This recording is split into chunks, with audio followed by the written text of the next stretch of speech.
allegiance to the flag of the United States of America, and to the republic for which it stands, one nation, under God, indivisible, with liberty and justice for all.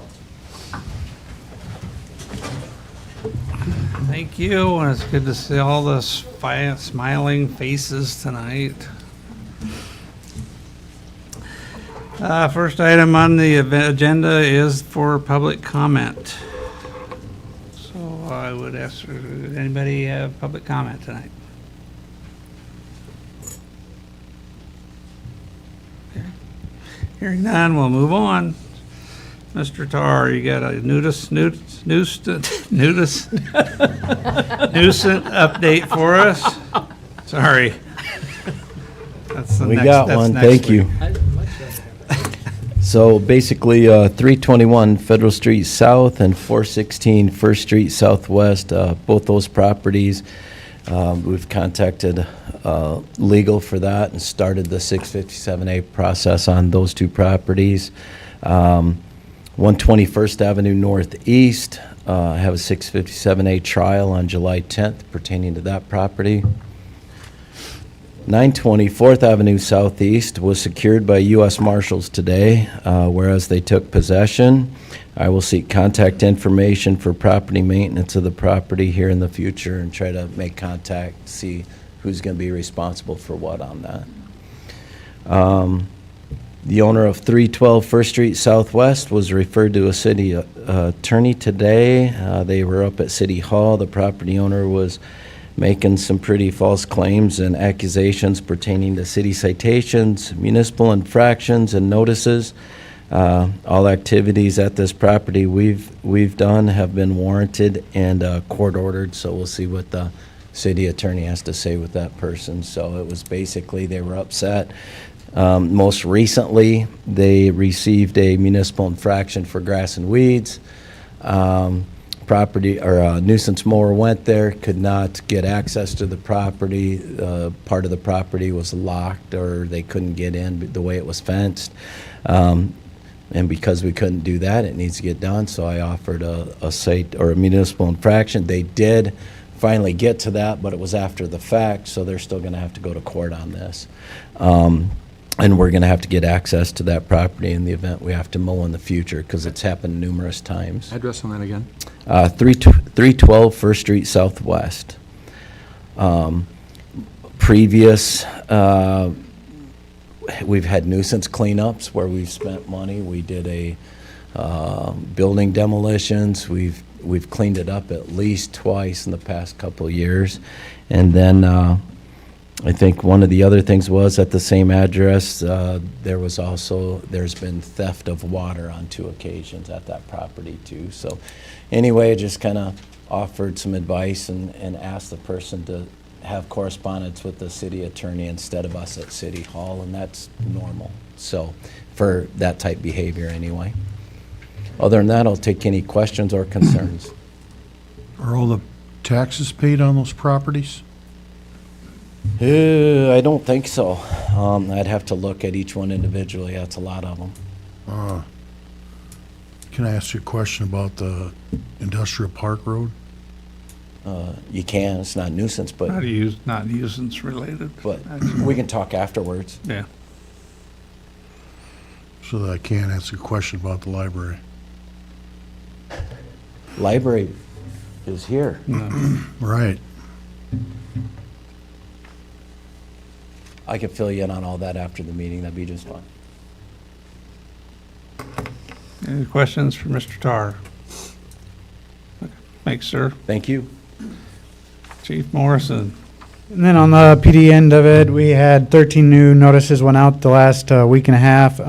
We have 2 court cases pending, and then 3 municipal citations were written. We're just waiting to get to court on those. So, is any questions?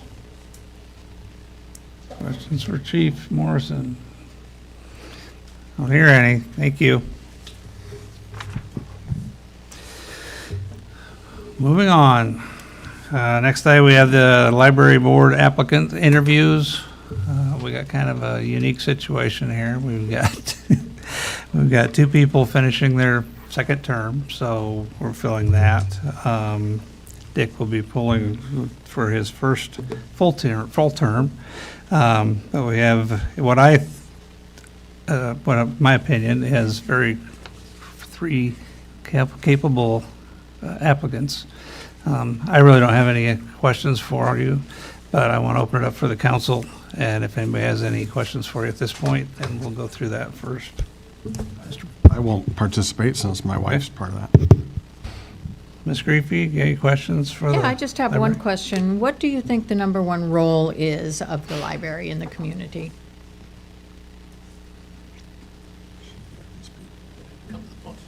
Yeah, one of you come up here. Do you want it for everybody? Okay. You're started, Dick.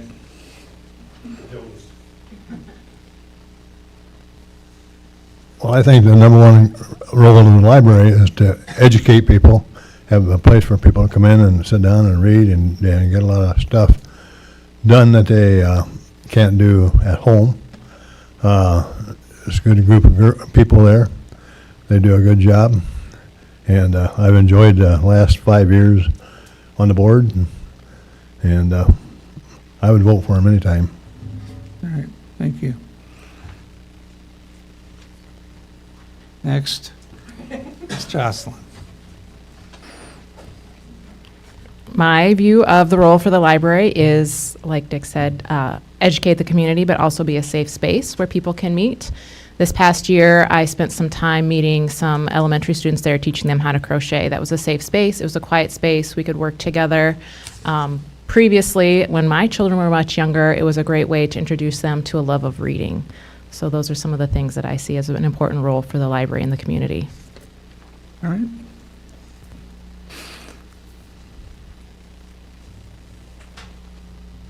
Yeah, definitely education. Not just, obviously the library has programs, there's different things where people come in, or different programs that they offer. A lot of great stuff going on in the kids section. A lot of great stuff getting, kids introduced to reading and having them learn some different things. And also education in terms of, you can go in and whatever topic you might be curious about, that you can go in and find resources on it. You can check out books about it, use the internet or whatever, that you can learn on your own. Also a great reading place. They do have a lot of great events there. I've been going to the book club there for about a year and a half, and I know that one of the other employees has started a second book club. So that's another great use for the library. It's just a way for people to come together and learn. Thank you. Thank you. Mr. Hodge, any questions for the library applicants? No, thank you. All right. Mr. Davies? Well, I don't have any questions. Okay. Mr. Holmstrom?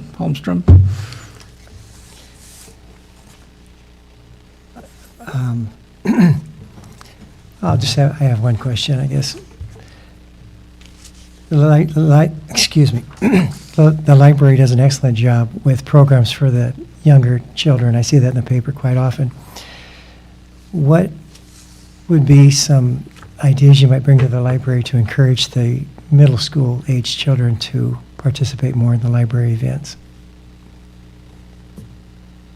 Jocelyn, do you want to go first? Sure can.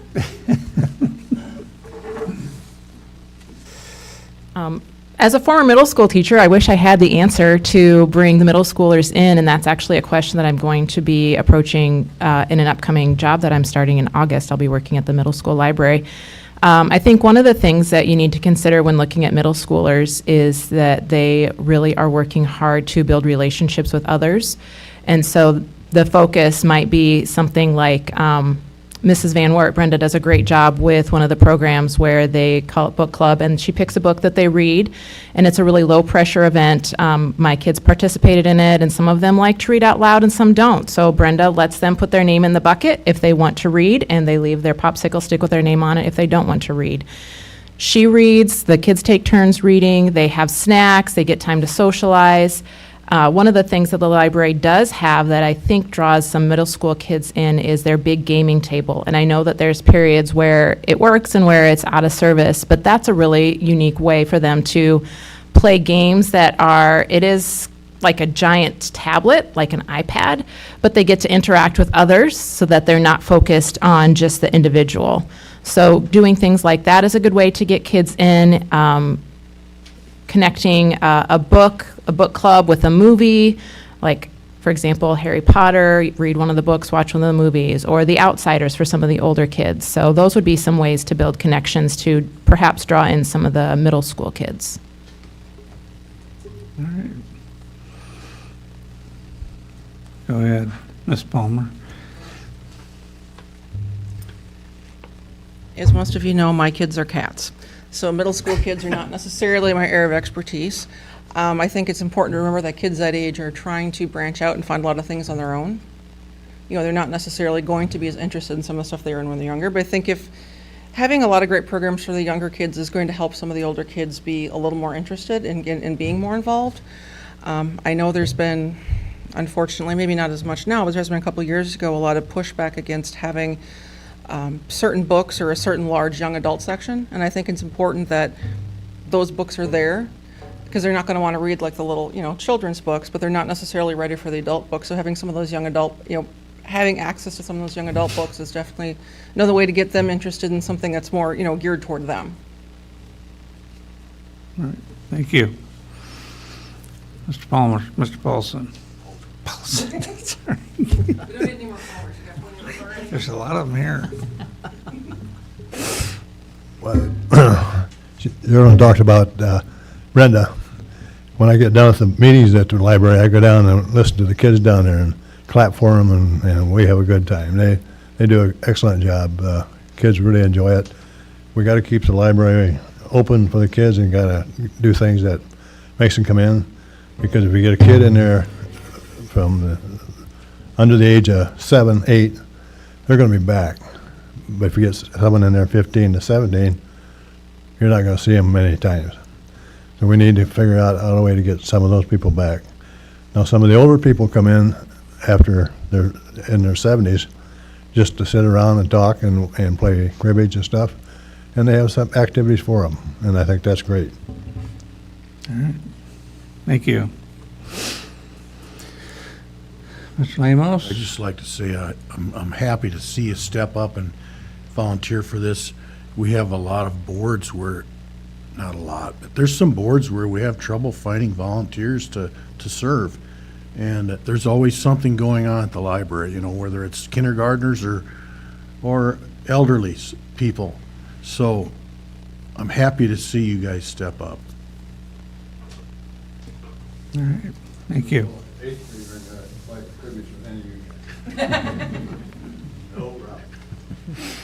That's good. And then anything else you want to ask of them? Like I said, I think we got 3 great applicants. I know all of you, and I think you all do a fabulous job. We got 3 openings. Makes it pretty easy for our end. So what we'll do is we'll put this on the agenda for Thursday, and we'll make the appointments on Thursday. You're more than welcome, and we'll go from there. Thank you. Thank you both for, all of you for coming in.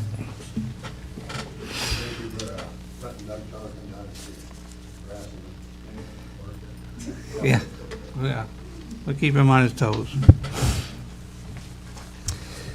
All right, we'll move on to the next item, and this is for the request to install a privacy fence on the north side of the new skate park at 820 First Street Northeast. Do we have information on that, or somebody want to? This letter, and Okay. I think they're present, the property owner. Okay. Representative, step up to the podium and explain the request. Introduce yourself. Okay. Hi, my name is Hyannis Taylor. I'm the daughter of Juan and Georgina Bello. Our home is at 821st Street Northeast, directly next to the site where the skate park is under construction currently. We've lived in Hampton for 21 years, and I'm here today to express a serious concern regarding the placement of the skate park, specifically that is being constructed only 10 feet from our home. While our family supports the mission of this project, we are asking the council to consider installing a city-funded privacy fence to provide a reasonable and respectful buffer between this new public space and our private property. The park's close proximity raises several concerns for us. First, it affects our privacy. The current layout allows clear views into our home and backyard, greatly impacting our family's sense of privacy and comfort. Second, it creates noise that affects our quality of life. Skate parks by nature generate significant noise. A solid privacy fence would help reduce sound levels and restore some peacefulness to our home environment. Third, it raises safety and security concerns. With the public space so close to private property, the potential for trespassing, accidental damage, or security issues increases. A fence helps maintain a clear and respectful boundary. Lastly, it could negatively impact our property value. The proximity without any mitigation may reduce the market value of our home through no fault of our own. Many communities recognize this and provide privacy measures as a standard buffer. We do want to be clear, we understand and appreciate the intention behind this project. Providing a safe and positive space for young people is something we deeply value. The skate park has the potential to bring joy and a sense of belonging to many in our town, and we recognize the importance of that. We are respectfully asking the council or the city to install a privacy fence along our property line as part of this project. This is a simple, reasonable step that many cities take when public spaces are built so close to private homes. A fence would help protect our family's sense of privacy, security, and peace. Without taking away from the skate park's value to the community, we are already feeling the effects during construction that and know that it will only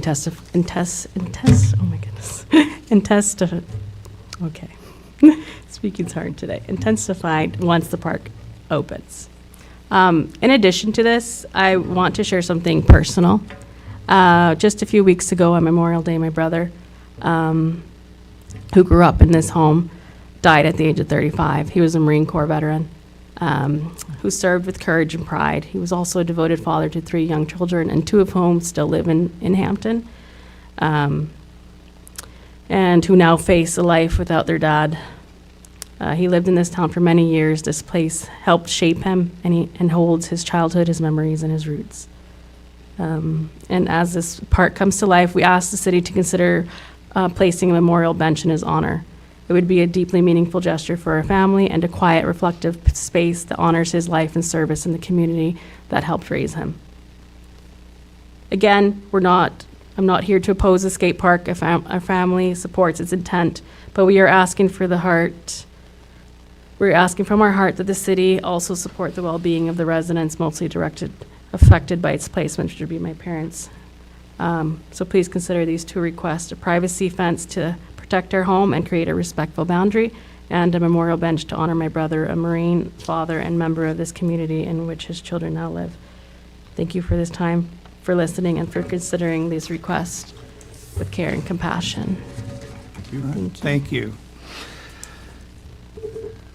So, yep, Mr. Davies. I have a question, actually for Doug, because when I was down there, we were talking before. Could you talk about like the cost of the project, and was there any cost savings with the fact of where it was with the base, and would there be money in just the original budget to put a fence in?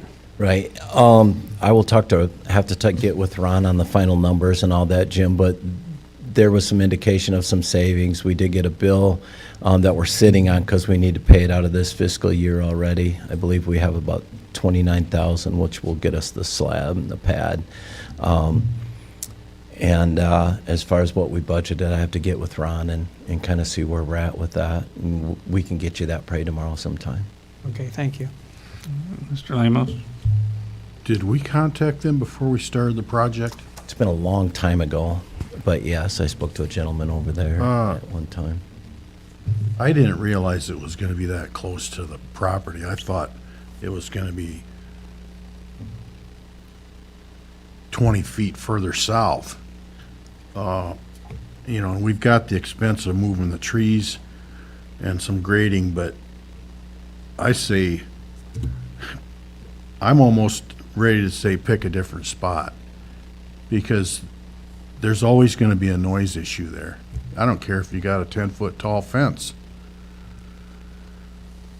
And if we do fence it, I'd like to see an 8-foot fence that you can't see through, and then chain link on the other 3 sides.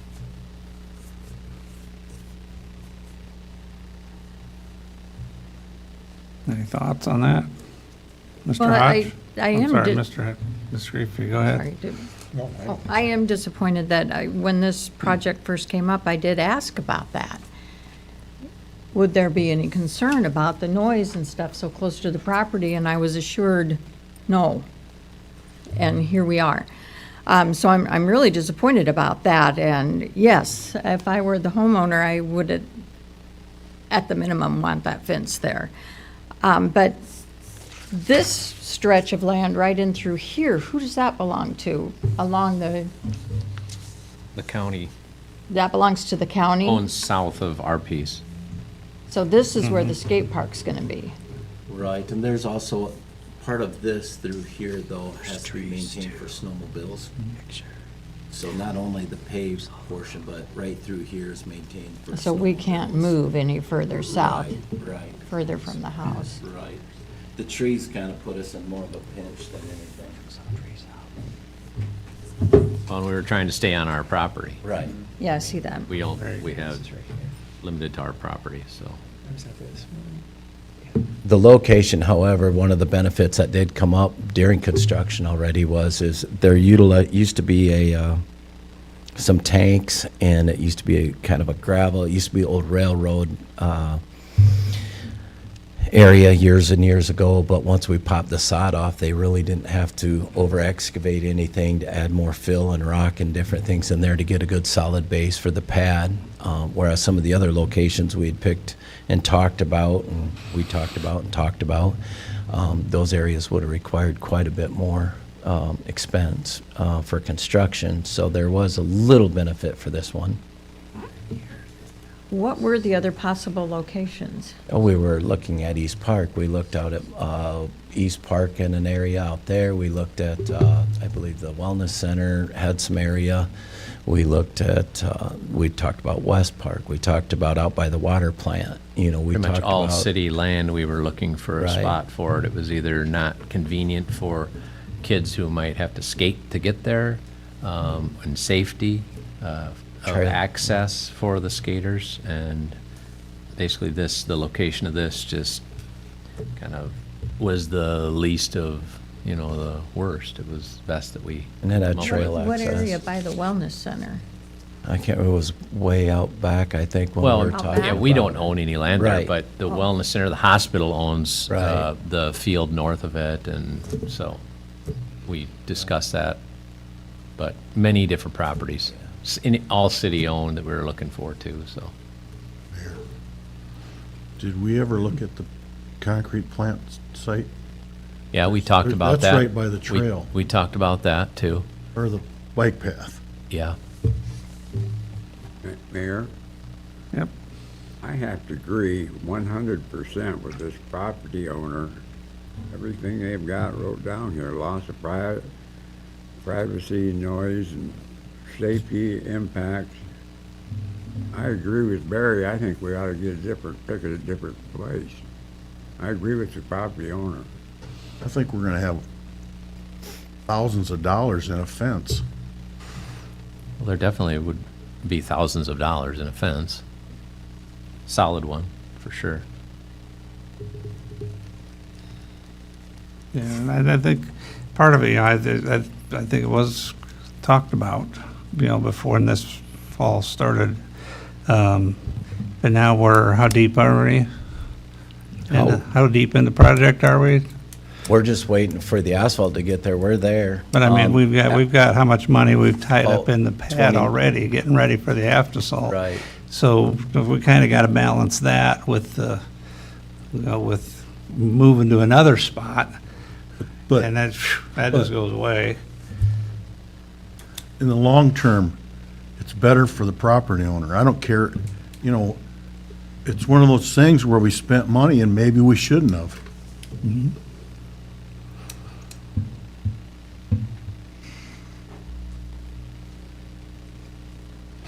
Well, just so for the record, the property owner was aware that this was being located there. Right. So, just for the record, a long time ago.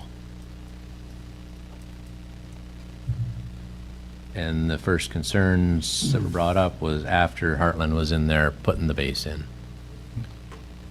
We have a number of parks where residential properties are literally right there. You know, the East Park has properties all along their backyards. By, East and you know, west side. Marv Crocs and, yeah, both sides. I mean, And there's not a lot of space in East Park. Right. I mean, soccer is crunched for space, and but I can, I understand their concerns for sure, and I don't think anyone can promise what the future holds with the number of people that may be using it. I don't know. It's hard to say. It kind of started out with a lot of users when we first built it, but then it really fizzled out to where it hardly ever got used at Progress Park. So I don't know, what that's going to look like. Yeah, and I think, to move to a different dice right now, that's a lot of money. And we got to look at that. But, knowing that the property has, or you're okay with building the fence, putting a fence in there, to dissipate the sound, to help that. If they're okay with that, I would be in favor of, let's get the fence up, I don't know how long is we're looking at for the fence, how long, or, I believe it was a little over 100 and some feet Okay. when we measured it out the other day. We did take a look at it. I met with, Jim was there, but I met with former Councilman Lukensmeyer there as well, who has a relationship with the family in question. This project's been in the works for a long time. So, I agree with, Yeah. I'm sorry, I forgot to no, raise my no, hand. go ahead. I would, the property owner is requesting a fence, so I agree with that 100%. It is going to be too expensive to move the park, and they're open to the park. I would like, okay, so if we agree to move forward with the park and put in the fence, I would like to see us work with the property owners as far as the type of fence, what they wish to see and what they would approve of. And absolutely. And I certainly think that the bench with honoring their son and whatnot is a no-brainer. That can be done. I don't think there's going to be any problem getting the money raised for that. Yeah. And we'd be honored to have it there. Yeah, absolutely. So, Mr. Hodge, I point blank totally agree with the property owner. I Yeah. suppose I voted for this. But, I don't know, we missed a boat here somewhere, I think.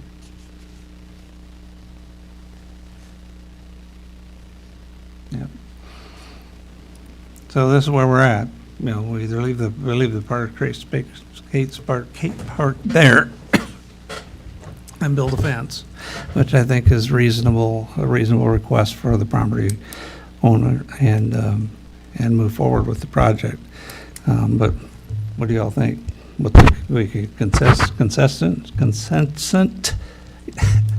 Jerry, what do you think? I think it's a great compromise. I want to see us work with the property owners Okay. as far as the fence goes, All right. however. Mr. Palmer, you're okay? Mr. Lamos? I guess I'd like to see how much money that we have in it already before we go ahead and finish it. Mhm.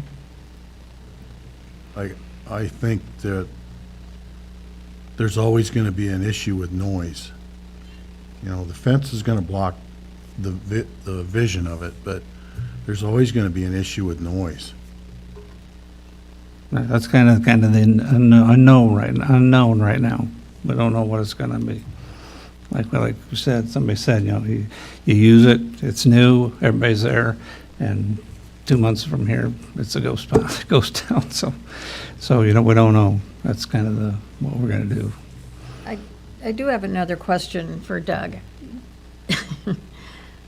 There's a tree there, I see. I was wondering how far back the skate park would be. Would it take up this whole area? A big tree stayed there, didn't it? The tree stays, I'm assuming. Right, actually, the park is just inside of these trees right here. So it's just this big of an area. And it's actually inside of that, yeah. Yeah. Okay. Under that tree'd be a nice place. This tree was moved, and so it's basically just extended down this way just a little bit more. But it's inside of those rows of trees on the outside. Okay, so it Yeah. really doesn't, so it's actually further from the home Yeah, than this it's line. it's more than that, yes. How many feet is that? I can't recall, but, you know, I think we thought we would keep a mower's width if we were to install that fence from our property Okay. line, and then the fence, and then, so then that's the pad, but then you gotta imagine the features are gonna be on the pad. They're not gonna be right on the edge of Right, that pad. They're right. gonna be more towards the middle of it. And so that'd be a decent shade tree, put that bench right there. Yeah. Oh, there's lots of places Great. for that. Okay, Yeah, good, absolutely. good. So do you see what he was talking about inside, it's inside the tree line there, Yeah, the pad. So it's really a lot smaller than, it doesn't take up Yeah. that whole space. It's this space right here. yeah, it's closer than I thought it would be, but it's not as far as or not as close as it could be. So, Mr. Holmstrom, I visited the site today, and I don't think you could have picked a better site as far as accessibility for the users. And the property owner seems fine with the location and the decision to put the park there. It's just a matter of the privacy fence. My question is this, because of the noise issue is kind of in the back of my mind too, that would this be treated as a quasi-semi-park where it's closed at dusk, kind Yeah. of a situation, so that they wouldn't have to worry about all-night Yeah. roller skaters or Yes. whatever? yep. Okay. Yeah, that would make a big difference. Mhm. Yeah. So I take that as you're on board with that? Yeah, I'm on board with the location, that the property owner seems fine with it, it's just a matter of the fence, and I think that's something that we could take care of, definitely. Okay. I can maybe speak a little bit to the noise issue. Being a tennis coach for many years, the skate park was down at Progress Park.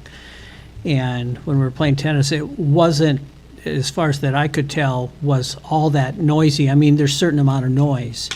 But like the aquatic center right there, where you have a lot more noise. But as far as the use of the skate park, when I was coaching and those few hours or whatever, it really, I thought, was very manageable as far as the noise. It didn't seem that bad now. But who knows? I mean, we'll just have to wait and see. But I think, we shouldn't necessarily assume it's going to be really noisy, but I guess just how I feel, I would like to see us proceed with the project. But again, what Jerry said, I think work with the homeowner to come up with the fence that they would agree to. And then I think we also need to have the memorial bench there too, as part of the project. But I would be glad to help, like, raise some money to make that happen. Yeah. Mayor, there wouldn't be a street light there, because you wouldn't have the park open after necessarily I dusk. don't think we've talked about any lighting at all No. at this point. You don't want to encourage, Right. I don't want to have Use it somebody after there dark. at 3:30 in Right. the morning skating and then, No. so, No. no. And, maybe we need some more signage up that says park closes at X, Yep, That doesn't hurt anything. that's right.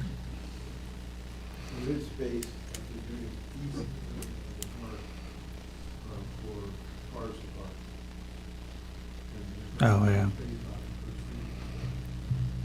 Yep.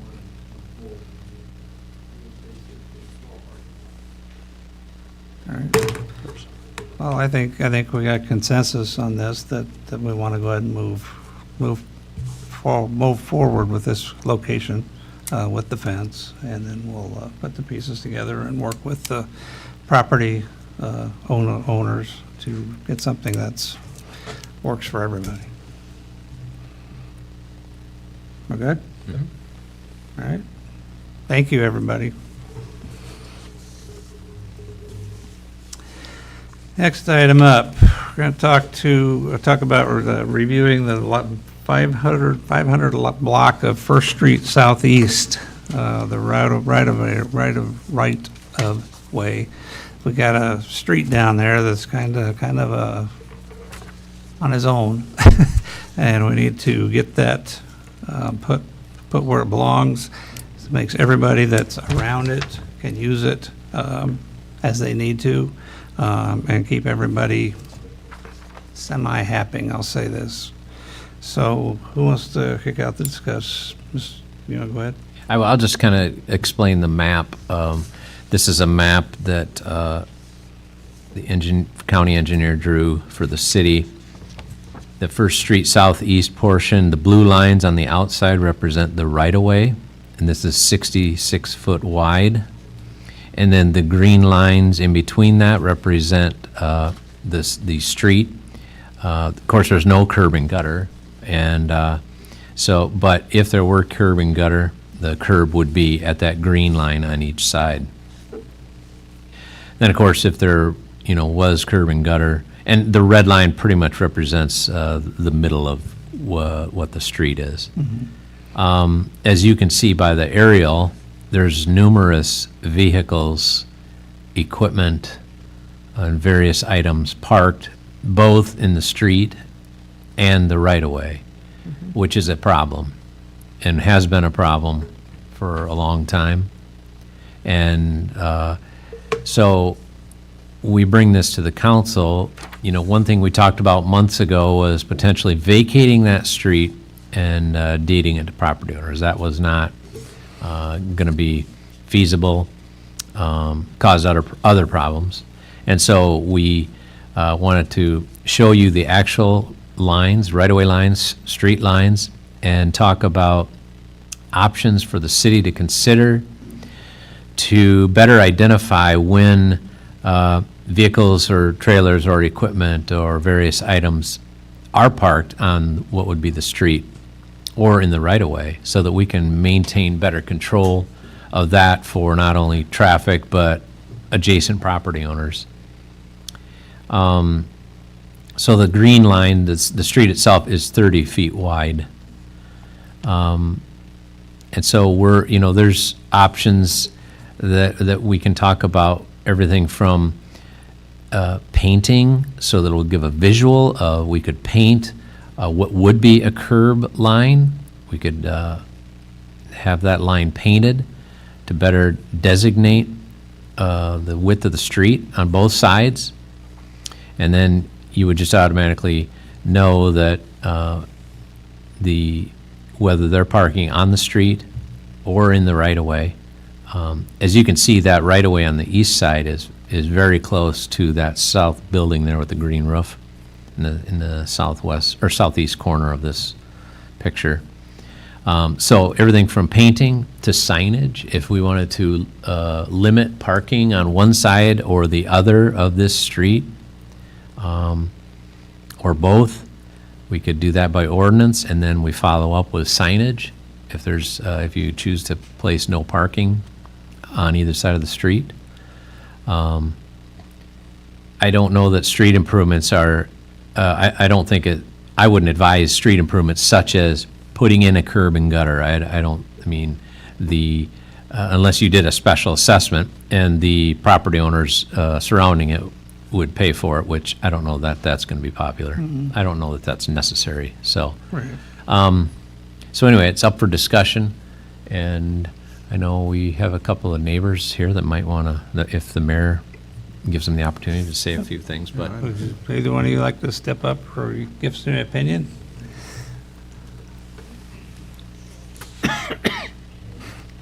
Sure. Okay, everybody, my name is Larry Fanny, and I live at 109 Fifth Avenue Southeast, and I border that property on the east side. And on the west side, this property has had numerous nuisance over all the years. I've been in that property for well over 35 years. So the nuisance has went from behind the place to the street, and now you guys are having to deal with what's going on at the street level. I personally would like to see the city put in curb and gutter, run it all the way down to the end of the street, which is Randy DeFreeze's place, and put up signs that would say, no parking on this east side. Now we're going to have to deal with the west side of the road, and the west side is where the parking for the semis are. If you put curb and gutter on one side, are you going to put curb and gutter on the other side and make it go down that way? They do use that road quite a bit. When they bring their semis in at night or leave in the morning, they come down that road. They'll come in from behind Jeff Spears' place there, and they'll come up and park there. So I think if the city puts curb and gutter there, then the property owner, I don't know how many feet it is to his buildings, he would have to clean that up. And not only that, all the vehicles that you see there, the trailers, the tractor, the trucks that are there with no tags on them, they're parked so you can't see whether they're compliant or not. With all that stuff would have to be gone. So then the nuisance on that part of the property would be taken care of. Then this property owner, he has a tendency to do the same thing. He'll find another place to put that stuff. So now where does he put it? He puts it right next to my property. So what we did years ago was we all signed off on those 3 lots there, and we signed off on them to make them, I know what it is and I can't think of it, like industrial or that, where they could park anything there that they wanted, and that was a mistake on the homeowner's part. We should not have signed off on that. But I think that would be one of the best choices for the city to clean that up, because it is with you guys over the years, the plow truck comes down there and there's always something in the way, always. And and it's just ongoing. Whether you blacktop it or not, that's up to the city, but I really think there should be curb and gutter put in there and force that property owner to clean that up from the road, from the gutter to his buildings, so. So Larry, you think that the curb and gutter would work better than just a white line? I think so, yeah. The white line is very easily just misconstrued. It's very easily just taken for granted that, oh, I'm on it, I'm not on it. If you put it there and, put the curb and gutter in there, I know it's going to be a cost to the city, but there are other places in the city where I question that, God, they put a curb and gutter there. Why did they put curb and gutter there? There's other places around the community that needed it just as much as they do. So for this place, I think it really is to the benefit of the city and to the benefit of the people that have to go down there and take care of the nuisance. And, he's parking here, he's parking there, he's doing this, he's doing that. I think it would relieve a lot of that, actually. If you put it in the curb and gutter, no parking this side, I think that would take care of most of that. It'd force him to do something different. So, that's all I got. Thank you. Thanks, You're Larry. welcome. Mr. DeVries, you got any input at this point? Okay. Yeah. So my name's Pam DeFreeze, and Okay. I live at 520 First Street Southeast with my husband Randy. We've lived there 37 years, so I really think that some attention to this street would really enhance the neighborhood greatly. I mean, right now, it's just questionable, like, is this a street? Is this a parking lot? Is this just gravel, or what is this? I mean, the street hasn't had any attention to it since we've lived there. I mean, as far as blacktop or anything like that. So I appreciate that you're thinking about this, and I appreciate making it better, whether that is curb and gutter or new blacktop. New blacktop would also be an option in my mind, is because like where Hanson's have their trucks, they have their own blacktop, and it's really, that's their property. You can see the difference but on the street, it's just kind of everything. It's gravel, it's old pavement, it's kind of a mess. So I appreciate the input that you guys are using to try to make this better. Thank you. All right, thank you. So, Mr. Doug, Mr. Tar, maybe this is for you. What's a normal traffic lane? Say two-lane street. What's the norm width? We got 30 feet here. What would be a normal street with parking? I mean, I don't think there's room much for parking anyway. Right, there's on not this going to be street. much for parking considering the width of the right-of-way there. I think we had, what'd you say, around 66 feet total? Right, so,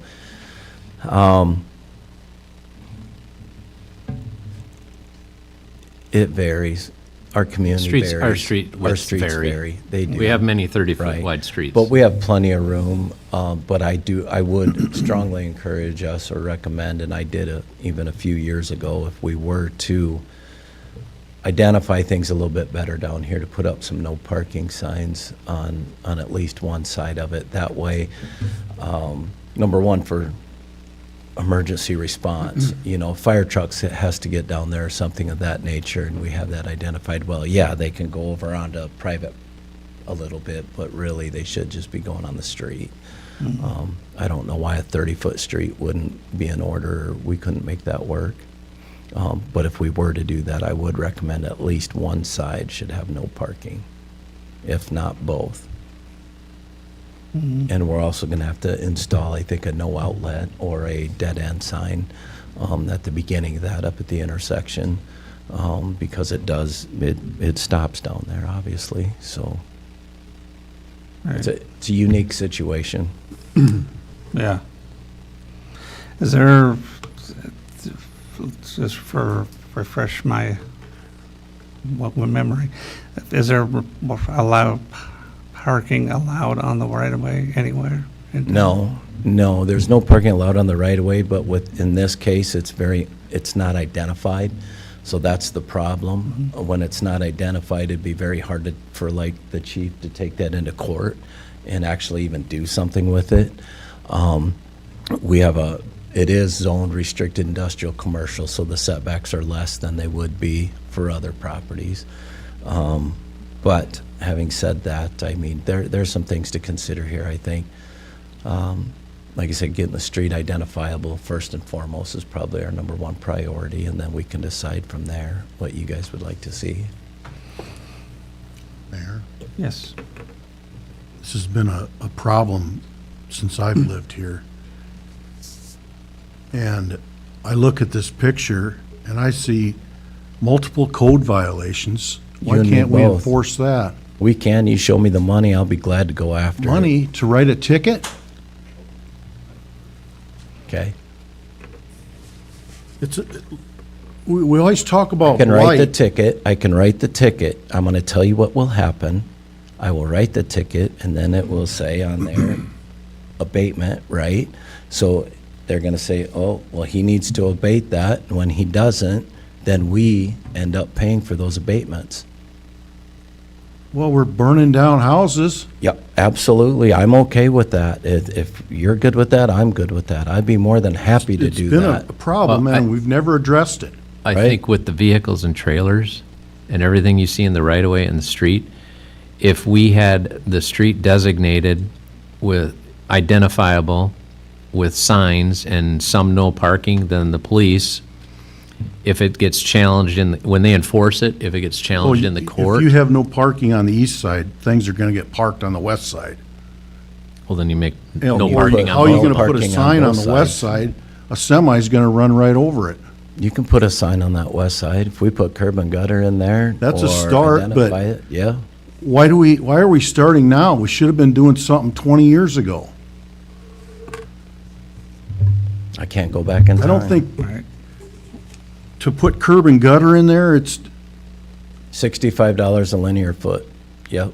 It's expensive. It's gonna be about, what, I think I added that up the other day, Ron, what was it?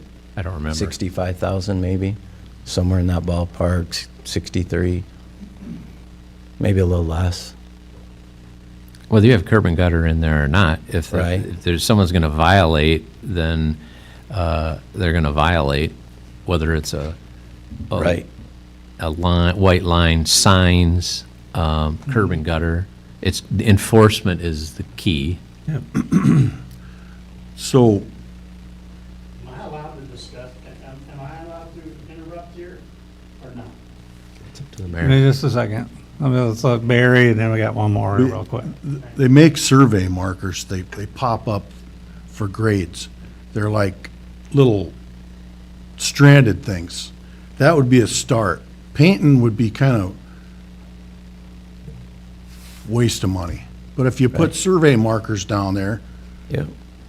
so they would know where the right-of-way is, where the street is. We went down I that don't song know. and dance with the property owner previously. We showed them where the right-of-way was, and of course, that just continued to get ignored. It started out okay, and then they just kept ignoring. The property owner is very difficult to deal with on that end of things, and I have no problem dealing with that. It just, there's so many nuisance violations down there, to start with the structures and everything else. It's no different than going up to First Street Northwest, where we have a property that has a plethora of nuisance violations. But those nuisance violations cost us money, and that's where we're at. I'm okay to go after it. If you say, Doug, go after it, I have no problem. Everything costs us money. I know, I wish it did. That's part of having a government. Yep, People don't obey the rules. you're not wrong.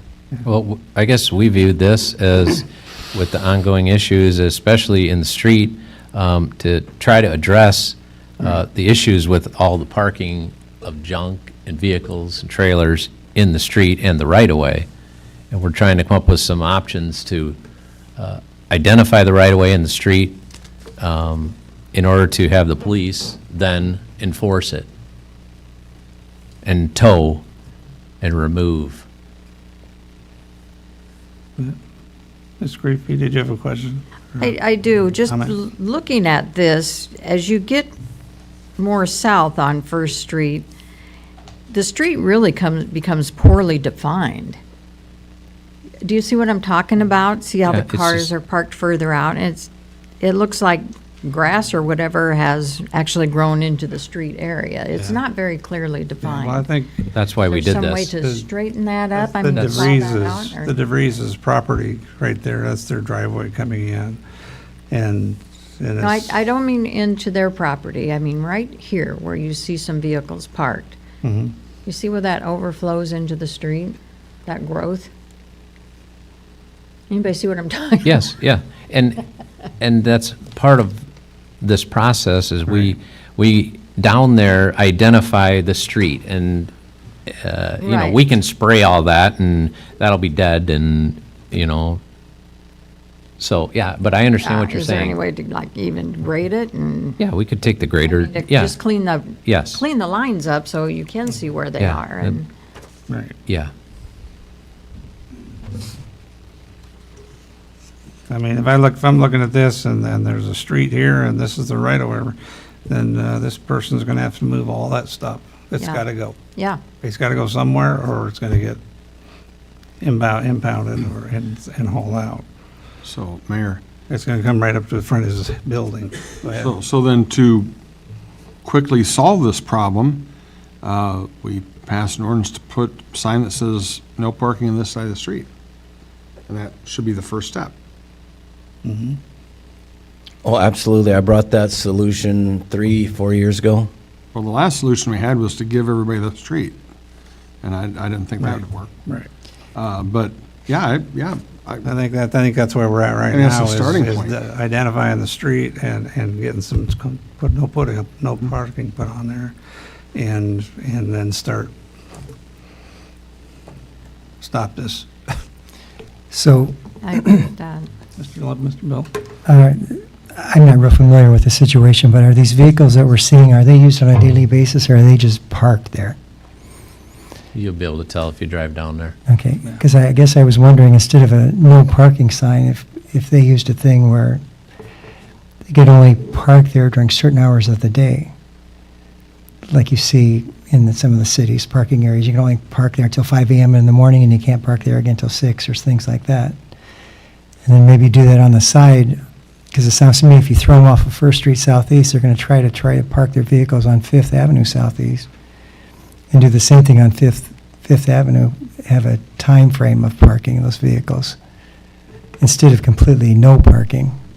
You know, see, I don't know if those trucks are used for a business or what they're doing down there, but I believe the trucks are going to be leaving fairly soon, but who knows, another trucking company may come back in there at some point. But I right. believe This way, the trucking company, if they had to use that street, would be mandated to make their business model to be used during the hours that street is open, and get them off of that street when it's not open. Right. So you're not completely closing the door if another trucking company went in there, which, Yeah. The trucking company's been the least of our problems down there, I think, for the most part, hasn't The it? trucking Yeah. company is very respectful, they come in very slow, they only park on their, you can see the pad that they had poured there a few years ago.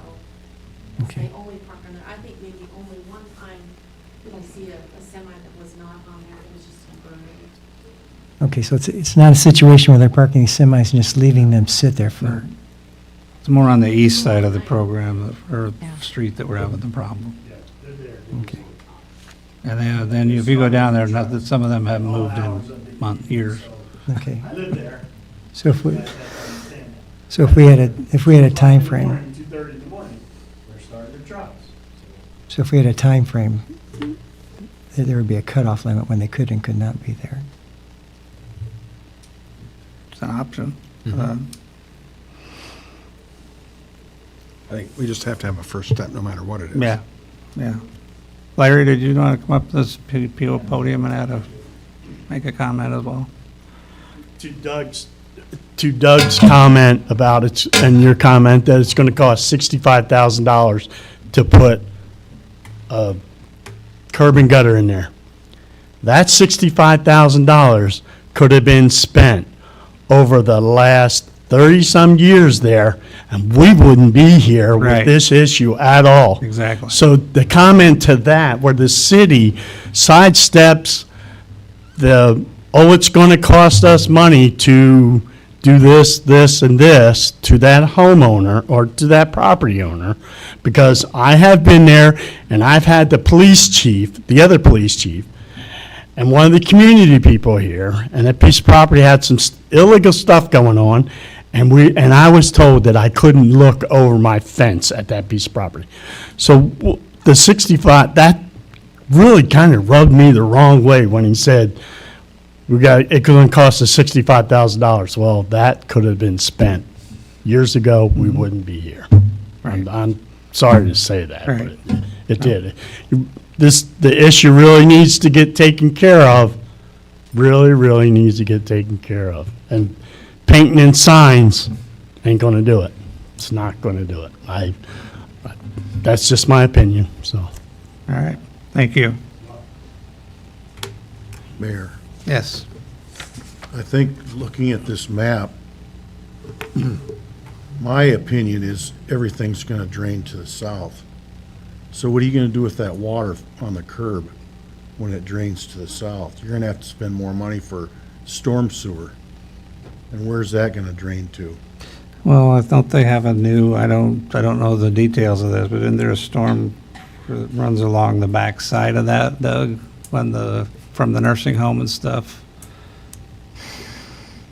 So don't we have some drainage over there now? There's a rain garden, but that's on private property back there, but we would have to talk to an engineer to have everything. If we were to put the curb and gutter in, and we would obviously have it engineered, we would have to look into everything. So, Right. yeah, drainage would definitely be, but if things were to get back to new, I mean, you could potentially make it drain to the north. So, I mean, that's always a possibility as well. I don't know. We got to talk to an engineer. Okay. Thank you. Mayor, Yes. I think you're going to Mr. have to talk to an engineer anyway, when you get those property line of sight lined up anyway. And we had it surveyed the other day, so we know exactly where it's at by today. We Yeah, went and and- had things pinned Yeah. up. But that doesn't help the drainage part. No, no, it Right, doesn't, right. no. Right. That's just the We'll need an location. ordinance We have for the signage. location. Yeah.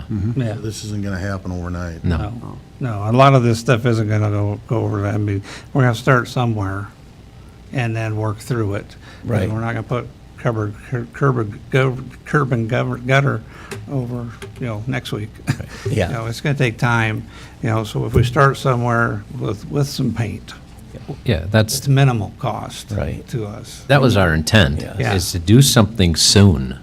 And Yeah. not, I mean, we're not gonna soon go in there and put curb and gutter, but to address the problem and try to address it fairly quickly, painting lines, identifying right-of-way lines in the street, which we've done, and do signage if the council wants to limit parking in some fashion. Those are things that we can get moving on, and to start enforcing Yeah, that's gonna and start. improve things down there. Start the enforcing and start cleaning off this east side. So, we gotta start somewhere. Yes. And then I think we need to notify all the parties in that area right away that we are intending to do this. Yep. I agree. Yeah, keep everybody informed as we move through this, and, because it's gotta happen. Somebody didn't do it 30 years ago, so here we are. Here we are. We'll get it done. That one way or another, we're gonna get something done with that property, because it's more than a nuisance at this point for me, so. Absolutely, I agree. Well, I don't think that, Larry trying to sell a house right now there ain't gonna happen. You're not gonna sell the house because nobody gonna buy that. I put up an $800 to $1,000 fence, so I couldn't see that mess. Mhm.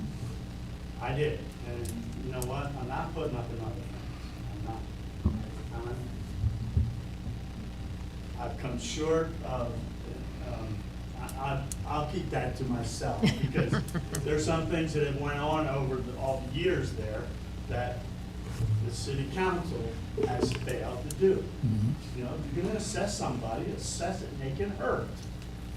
Make it hurt, make it work, then having to do whatever it takes to fix it. Or, you put $1,000 fine on somebody, you know what? That's gonna hurt. Everybody has $1,000 to put out there. You guys only see that side of it. You don't see the other side. I challenge you guys to go with an officer and walk on his property. You're able to go on everybody else's. Go onto that piece of property and look at what's there. I challenge you to do that.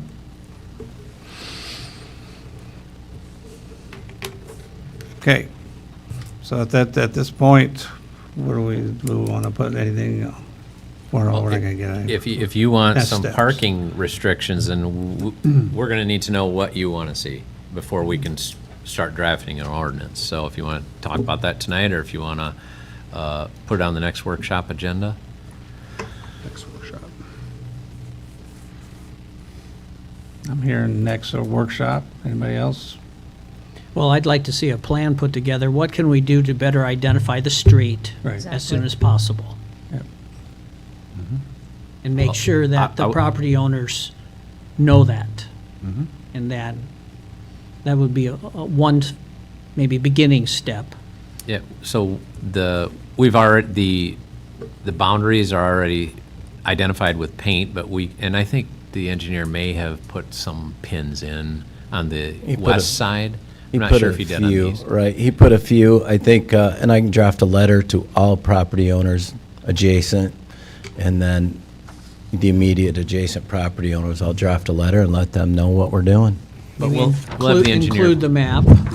Sure. We'll have the engineer pin all the boundaries of the street and the right-of-way. And no guarantees that those won't get moved or pulled out of the ground, so I'm just saying that.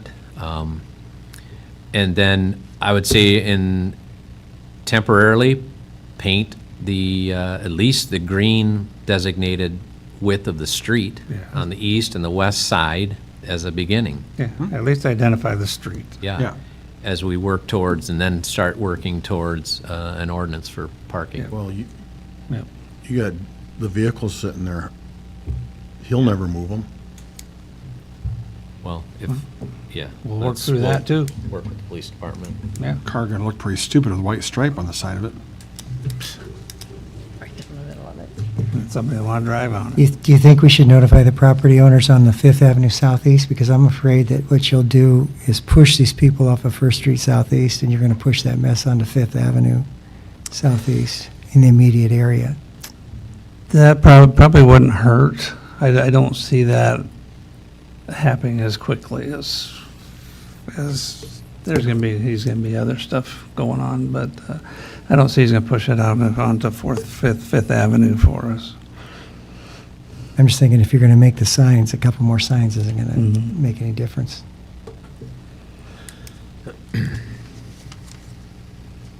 So, we'll notify the property owners, number one, two of them are right here, so. And then we'll move forward, we'll get the street identified, and then we're into the next step, so. We're probably gonna be on several, workshops over the next period of time, but, at least we're moving, and we're gonna make some headway, and something's gonna happen, as far as I'm concerned. Anything else? Well, I'd just like to say that, yeah, curb and gutter isn't gonna happen this year because we've already budgeted all that out and we're already into that, what we're doing with the other streets. But this could be a street that we look at and consider for our street project next year. But for now, like you say, get the street identified, start some signage and Baby steps. baby steps, yeah. So, are we good there, Ron? Mm-hmm. Okay, Yeah, thank you. we're all set. Thank you guys for all your input. Larry, Randy, and Pam, thank you for being here. And it helps us a lot to know the direction that we're going to go with, so thank you. All right, there's only one thing left on the agenda, and that is to adjourn. So the workshop is adjourned at this point. And we will be having a special session after this when everybody's leaving, so council. Oh, that's yours to keep.